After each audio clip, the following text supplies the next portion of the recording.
We Shouldn't Talk About This may contain graphic descriptions and/or explicit content that may not be suitable for all listeners.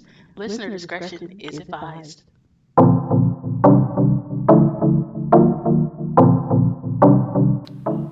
Hi, everybody. I'm Key, And I'm V. and this is We Shouldn't Talk About This.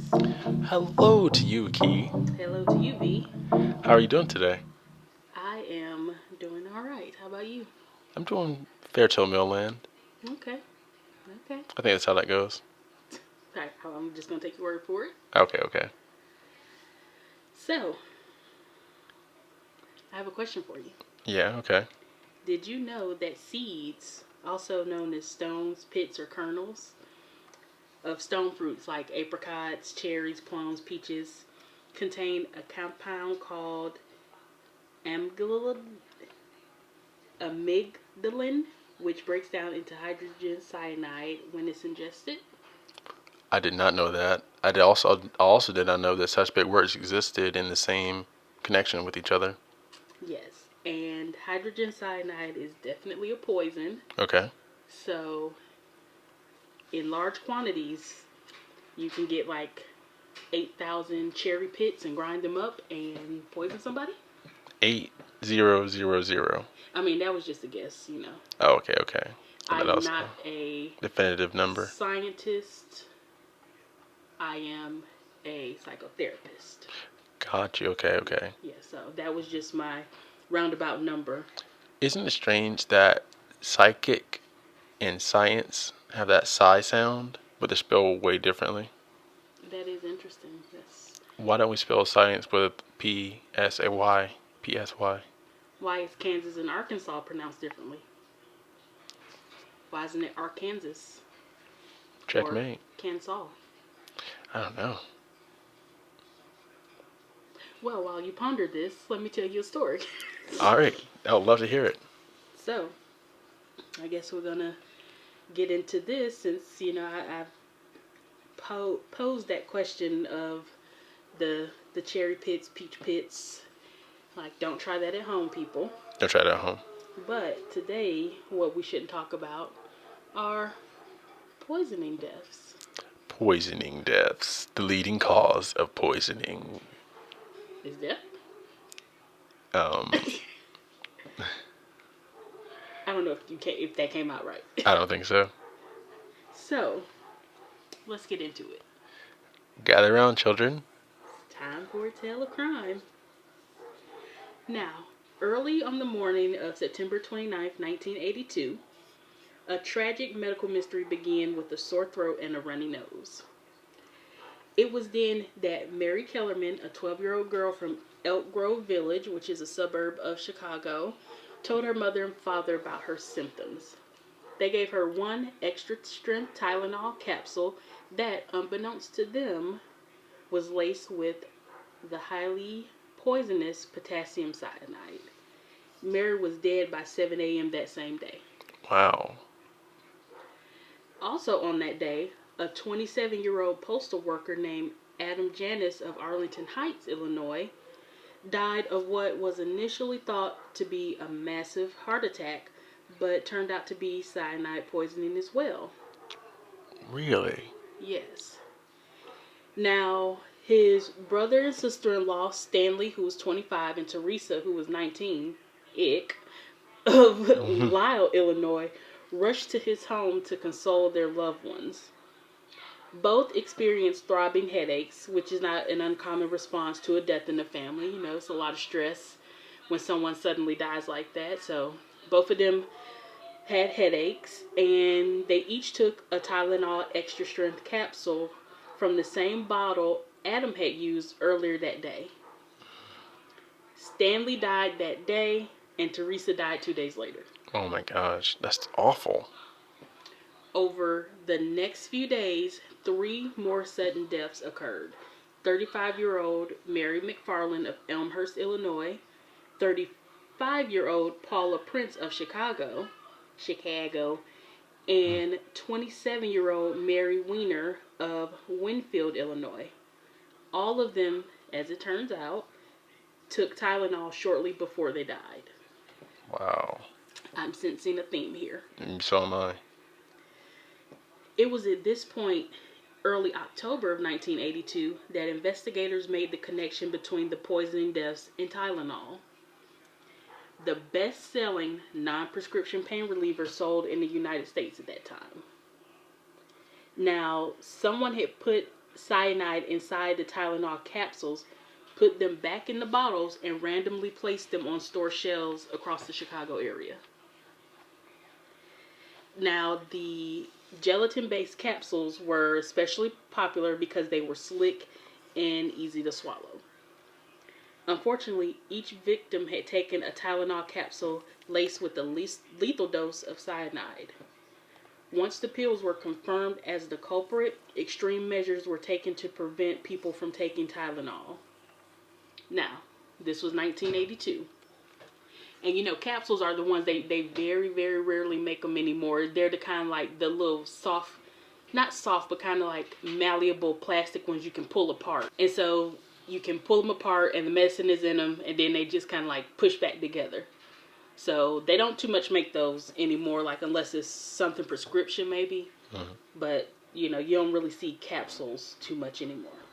But anyway, this was pre-internet, 1982.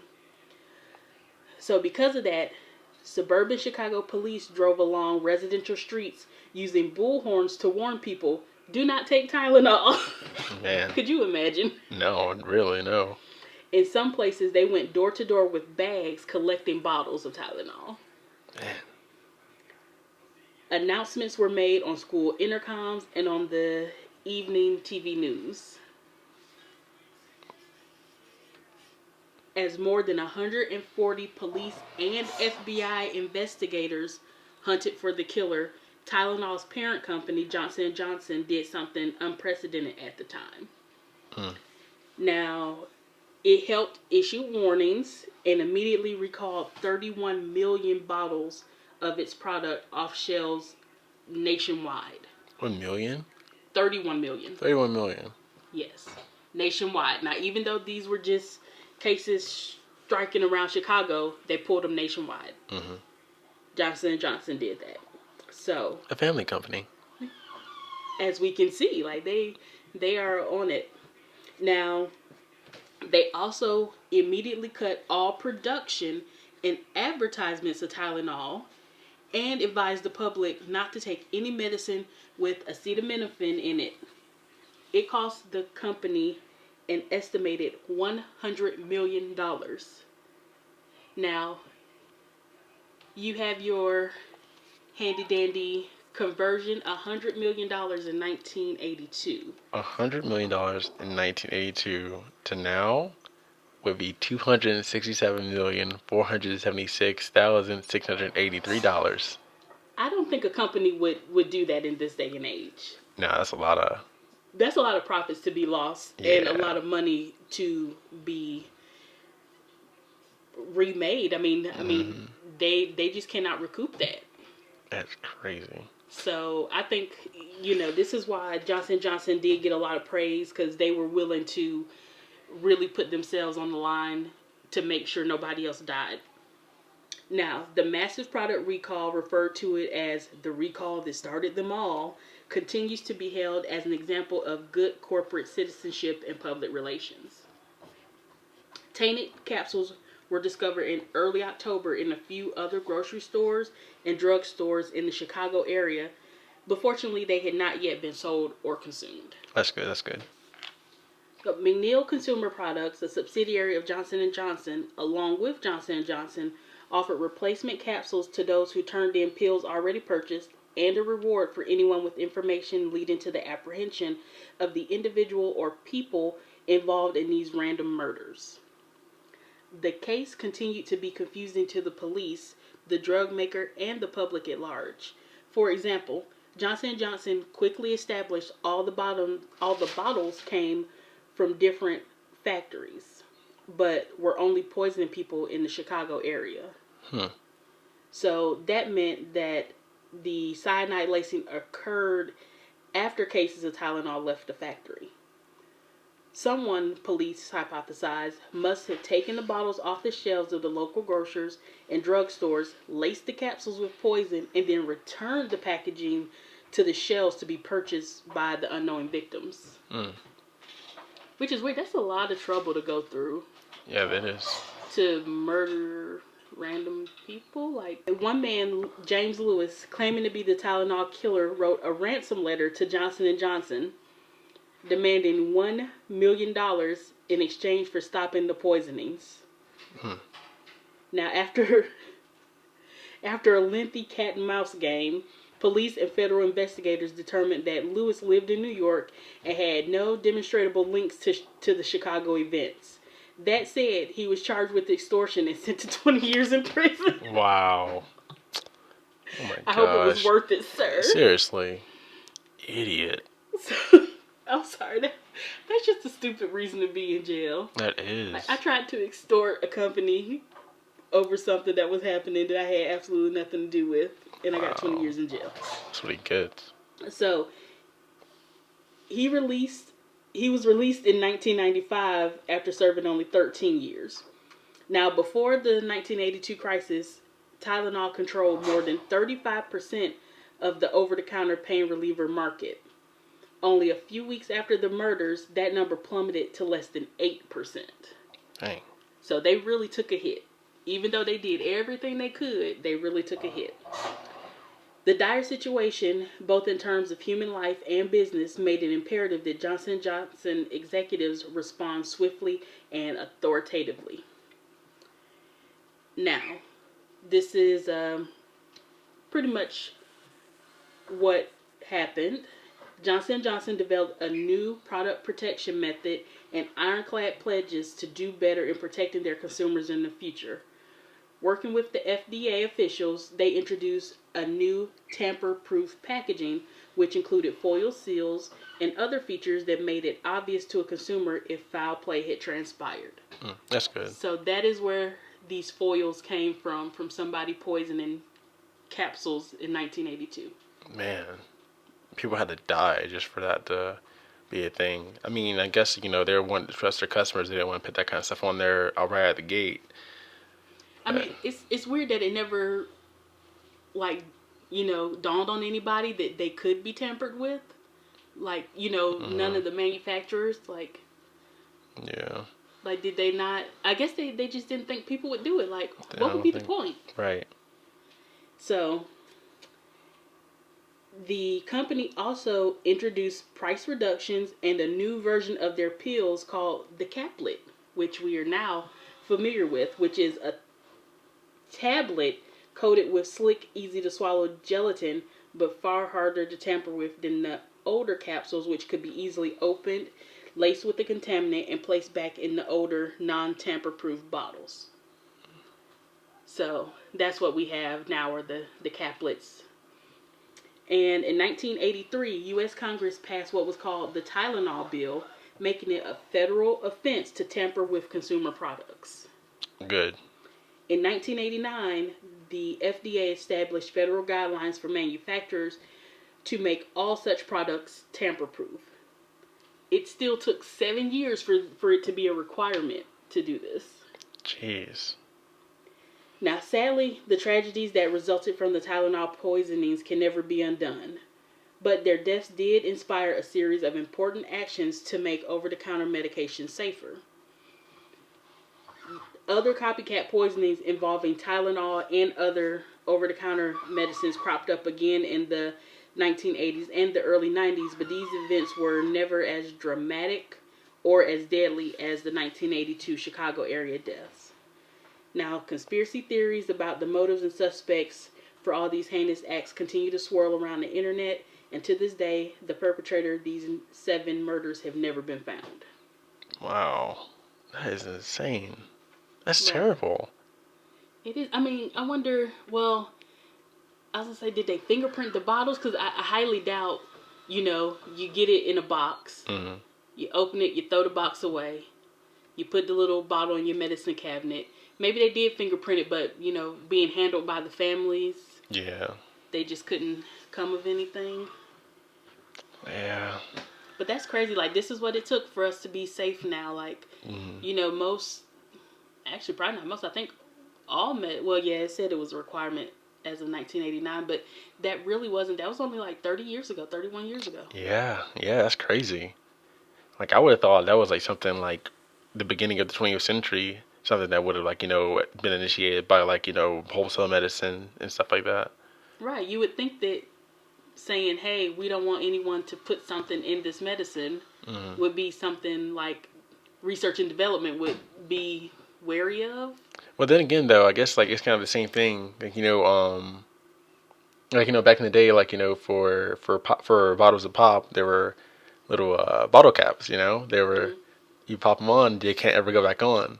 But now we have twist tops, and you can't twist it back so it seals, but it can be twisted back enough so that you don't notice too quickly.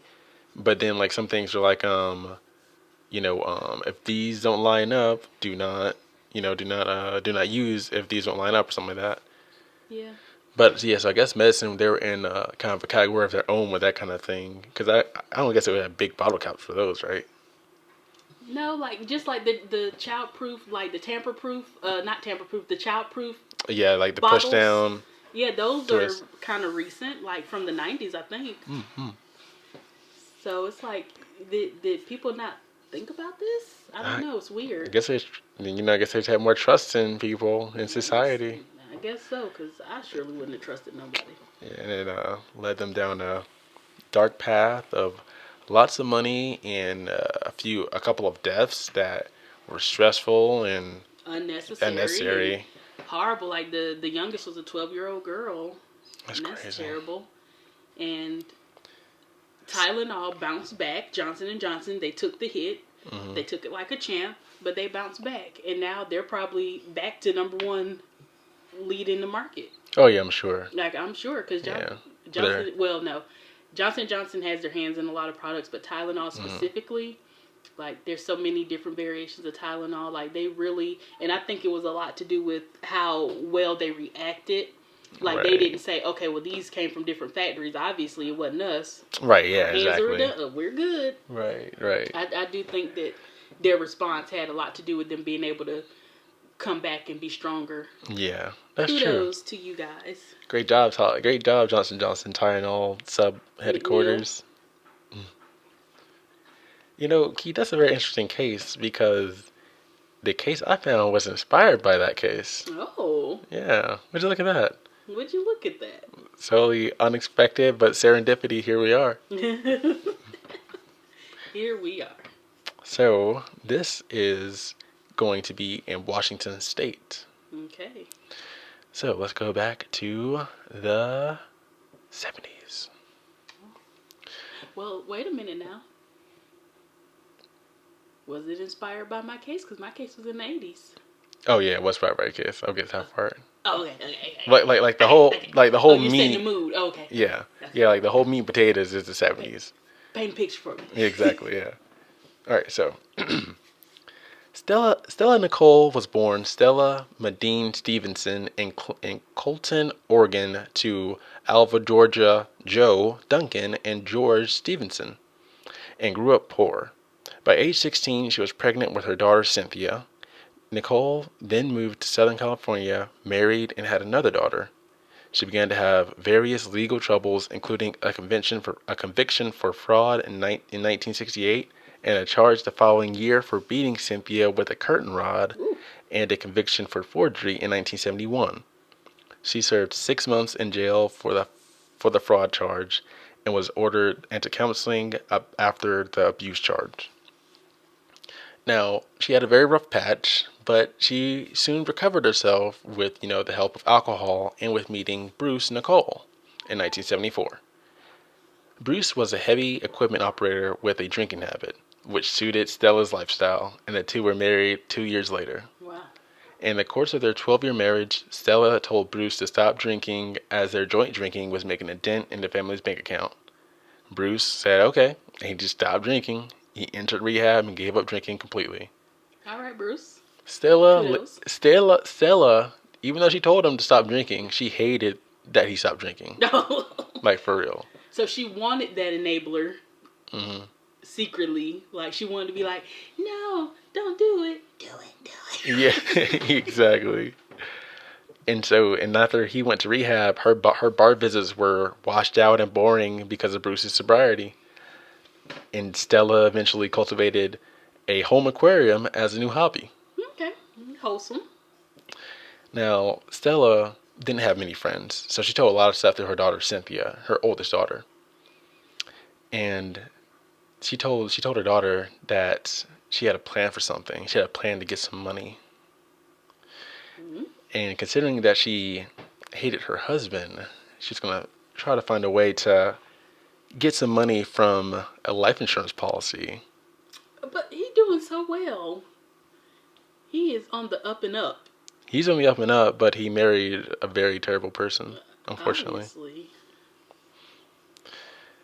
Let's see. In 1985, Stella took out a life insurance policy on Bruce that included a substantial indemnity payment for accidental death.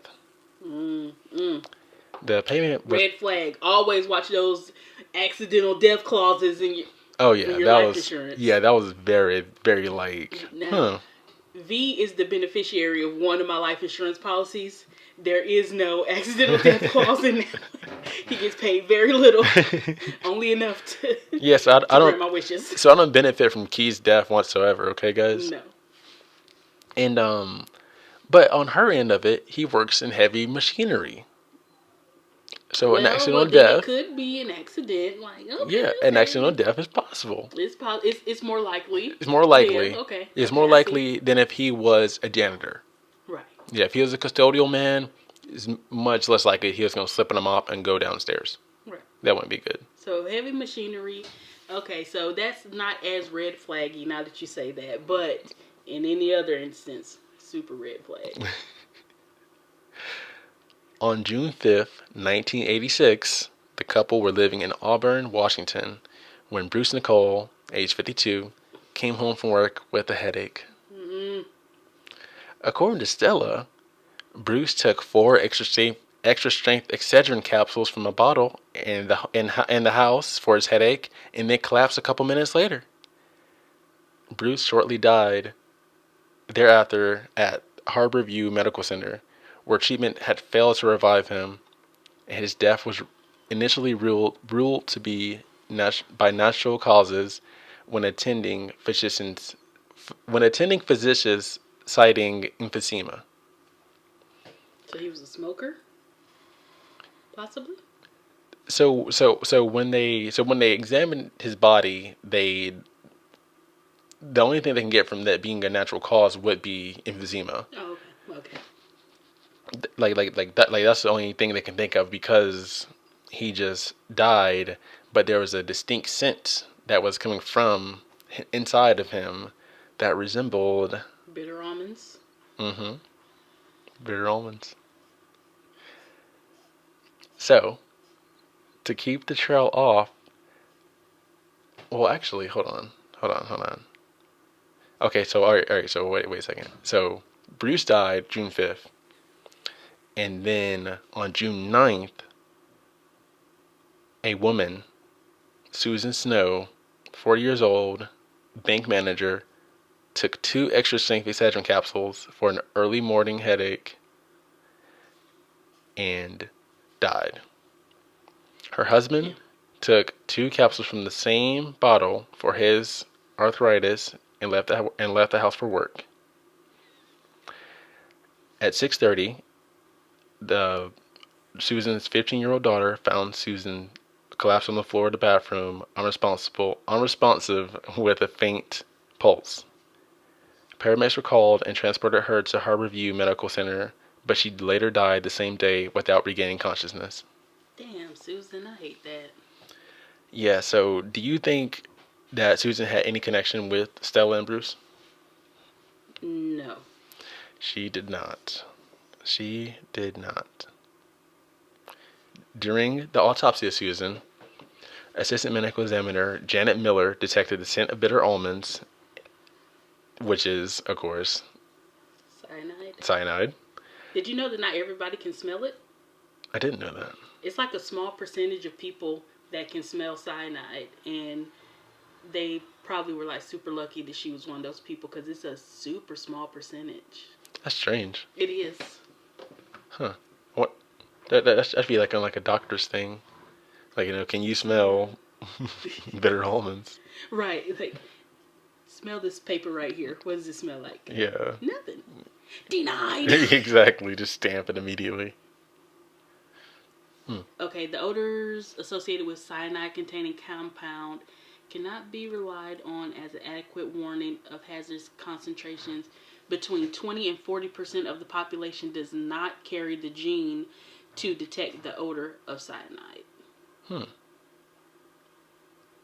So, I wonder what kind of that's a random gene. that is a very random gene. Like, where did it come from? Yeah, who is like eating cyanide and That nature was like, okay, somebody needs to be able to detect this. yeah, it's like these fools can off all of themselves. Right. But yeah, that's weird. That's a weird gene. I wish there was a way to test it. Like you could like they could send you like a piece of paper with like a little bit of cyanide brushed on it. Mm-hmm. Like, okay, wait, that sounds really dangerous. Yeah. Like maybe you could go to a doctor's office and do the test. That way, if anything happens, you're there already. But it's weird. Like you have to be in one of these situations. Yeah. In order to find out if you can smell it or not. Yeah. Anyway, back to the story. Okay. So after the medical examiner smelt that, test verified that she did die from acute cyanide poisoning. So investigators went to the household and discovered the source of cyanide was the bottle of extra strength Excedrin capsules that both Susan and her husband had used on the morning of Susan's death. 3 Nothing happened to capsules. her husband? No, it doesn't say anything about what happened to him. It doesn't say anything what happened Maybe to him. he just got regular ones. Maybe he didn't get any cyanide laced ones. Out of those remained in the 60 capsule bottle were found laced. So Maybe they only put 5 in there. yeah. Because she got a couple, and then there were 3 left. So these, Crazy. yeah, that's like So Russian just by roulette. chance. Yeah. Oh man.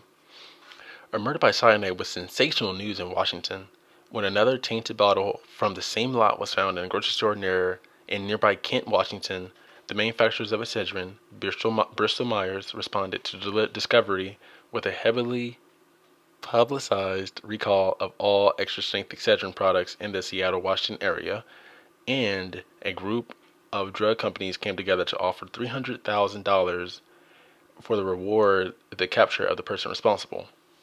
In the response to the publicity, Stella came forward on June 19th and she told police that her husband had recently died suddenly after taking pills from a 40 capsule bottle of extra strength Excedrin with the same lot number as the one that killed Susan Snow. Tests by the FDA confirmed the presence of cyanide in Bruce Nichols' remains and in 2 Excedrin bottles Stella had turned over to the police. So, she had 2 bottles. She had 2 bottles that were tainted. Stella. Ma'am. Now you know that is highly suspicious. And Key, what makes this even more strange, well, what makes that realization of her having 2 bottles strange, is that in the entire country, the Excedrin company only found 5 bottles in the entire country that were contaminated. Lock her up. Lock her up. And it was regarded as suspicious that Stella would have 2. Right, out of the hundreds of thousands of bottles, she got 2 out of 5 tainted ones? Yeah, the odds of that are slim to none. Astronomical odds. Yeah. Ridiculous. And so, with the investigation focused back on Stella, detectives uncovered more circumstantial evidence pointing to her as the culprit. Stella had taken out a total of about $76,000 in insurance coverage on her husband's life, with an additional payout of $100,000 if the death was accidental. See, these detectives were on top of it. They, like myself, felt that was extremely suspicious from the start. Oh yeah. Like, why would you tell them you had 2 bottles? Just You stupid Stella. yeah. She could just like let the diagnosis be natural and gone on with her money. She was too greedy. She was like, "Oh, I want you to know that I got 2 bottles also. Oh, my husband took Excedrin also, and maybe he's a part of this." Like, come on. She flew too close to the sun on gossamer wings. Come on, Icarus, gotta do better. Got to do better. She was also known to have, even before Susan's death, reportedly disputed doctor's ruling that her husband had died of natural causes. Oh, so she a doctor now? Essentially. Like, I'm pretty sure if you look closely, he is not dying of natural causes. I was married to him for 12 years, so I know if he died of natural causes. I would know. I would know. Further FBI investigations showed that Bruce's purported signatures on at least 2 of the insurance policies in his name have been forged. That Remember- bitch. Like, really? Remember at the beginning of the story, she had a charge for forging. Stella was doing the absolute most. I hope she didn't get off easy on this. And remember how I told you that she cultivated to having an aquarium at her house? Yeah. So, Not the fish. the investigators saw that she had purchased algae destroyer from a local fish store. Okay. So, however Stella mixed the algae destroyer, she used the same container to make the cyanide. So he had algae destroyer in his body too? Mm-hmm. And in the tablets? Yeah. Stella, you were not smart enough for this. Yeah, she's too much of a rookie to go Yes. this widestream. And then finally, Stella consented to a polygraph test. Lock her up. And she failed it, and Of course. investigators narrowed their focus on her even further. However, concrete evidence proving that Stella had ever purchased or used cyanide was lacking, and despite their relative certainty that Stella had orchestrated the poisonings as either an elaborate cover-up for an insurance-motivated murder of her husband, or as a desperate attempt to force her husband's death to be ruled an accident. To increase her insurance payout, they were unable to build a strong enough case to support an arrest. You cannot be serious. But there's another part of the story that I told you from the beginning. Her daughter? Her daughter. Oh, yes. In January 1987, Stella's adult daughter, Cynthia Hamilton, approached the police with information. Stella had spoken to her daughter repeatedly about wanting her husband dead. He was a bore. After becoming sober, he preferred to stay home and watch TV rather than go out to bars. Good on you. What was her name? Cynthia? Yeah, Good Cynthia. on you, Cynthia. Good. Standing up for your stepfather. She even told her that she tried to poison Bruce with foxglove before. With foxglove. Yeah. Foxes wear gloves? And they're poisonous? I think it's like an herb. Like they just like a- run around in the wild, and if one falls off, that's how you get them? Like a rabbit's foot. Yeah. Those just fall off. So when that failed, she went to the library to research other methods and came upon cyanide, and also came upon the cases in Ohio. Wait, Chicago. Illinois? Chicago. Chicago. And then put 2 together. I'm gonna use cyanide and pills and these bottles, and I'm gonna make it like how that nefarious poisoner was, and I'm gonna put it in multiple stores. Susan happened to get one of those stores, and that's why her death happened, and that threw the police off of Stella's trail until Stella came to them saying that she had 2 bottles, which made it extremely odd that when the entire company did a recall, all the bottles came back, only 5 were contaminated, and she had 2. I hope Susan's family sued her. I hope Bristol Myers sued her. I just want her to be under the jail at this point. Let's find out what happens. I hope the FBI sues her for creating mass hysteria. Like, everything. So with everything, with Cynthia revealing everything, records from the library showed that Stella came in numerous times for books about poisons, including human poisonings from native and cultivated plant and deadly harvests. Like, just The library stamp, girl, you stupid. if only she had Google Chrome incognito mode, if only. Just, But she didn't. And they also ID'd her fingerprints on cyanide-related pages on a number of books that she checked out in the library during that period. By the summer of 1987, even Stella's attorney acknowledged that she was the prime suspect in the case. He was, now that's bad when your attorney is like, "Oh, girl." yeah, he was like, it's, Like you might, yeah. Let's talk about how to behave in prison. Right. Let's talk about prison etiquette, what to do and what not to do while you're in prison. On December 9th, 1987, Stella Nichol was indicted by a federal grand jury on 5 counts of product tampering, including 2 of which resulted in the deaths of Susan Snow and Bruce Nichols, and arrested the same day. She went on trial in April 1988 and was found guilty of all charges on May 9th after 5 days of jury deliberation. It took them 5 days. I have no explanation for that. Okay, so look at this timeline. My thing happened in 82. Hers in 85, 86. Yeah, 86. She was caught in 87 and arrested in 88. Congress passed that bill to make it a federal offense in 89. Are you serious? Yeah, so it's like these 2 cases kind of like really, I guess, bumped it. Like they were like, okay, people just are not going to stop doing this. Exactly. So despite Stella's legal team's claims of jury tampering and judicial misconduct having occurred, a motion for mistrial was denied, and Stella was sentenced to 2 90-year terms for the charges relating to the deaths of Snow and Bruce Nichol, and 3 10-year terms for the other product tampering charges. I hope they're all concurrent and not consecutive. No, I hope they're consecutive and not concurrent. All sentences were to run concurrently. Bitches. And the judge ordered Stella to pay a small fine and forfeit her remaining assets to the families of her victims. Good. She was eligible for parole in 2018, and she was 73 in 2018. But during her trial, she claimed innocence the whole time.